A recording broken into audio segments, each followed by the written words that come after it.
Hi, I'm in Reading Cemetery. It's been absolutely fascinating coming here today and hearing about the very important work to preserve this wonderful and tranquil place in a respectful way. And I wondered if you wanted to say a little bit about the very valuable historical and conservation work which is underway. Thank you, Matt. Hi, I'm Professor Yota Dimitriadi from the University of Reading, and part of the work that we're doing here is supported by the University of Reading and John Sykes Foundation by the Community Fund. Part of our work is looking at the history of Reading, how it is represented at the cemetery through the stories of the people buried here. The project will include a website, and we are welcoming everybody who has a person buried at Reading Old to share their life story. We'll have an audio guide aimed at families and a podcast where we try to capture some of the knowledge and experiences of people in Reading around the cemetery. Thank you.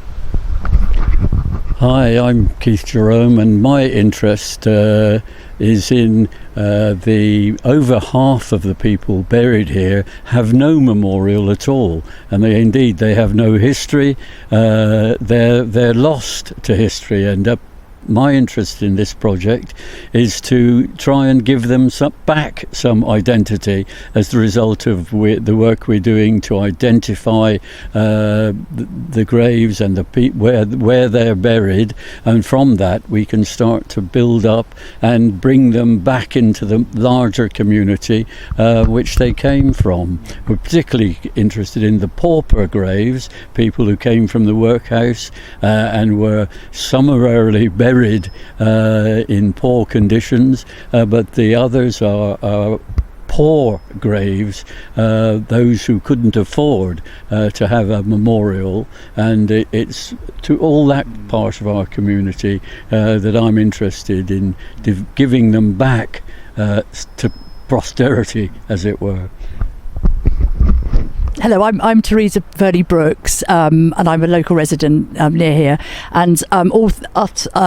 bunch of folks here, we're all part of the Friends of Reading Old Cemetery, and we're part of EcoNet in Reading, and we help to manage the cemetery to enhance its biodiversity value as a garden cemetery. I'm personally very interested in the grassland. We've got some wonderful unimproved grassland here, which we've lost about 97% of that in Britain since the war, so we've got a Noah's Ark of 3% of that grassland here. As a group, we run a monthly first Sunday of the month afternoon work party where loads of people from the local community come and get involved, not only with the conservation work, but we also have a chatty corner where people can sort of chat and swap stories, and we also help people to find graves if they're unable to locate them, and we run family days, and just trying to get the local community involved, because I know, Matt, you said you've lived in Reading for a long time, but like Matt, so many people have only ever seen the cemetery from the top of a bus but never been in, so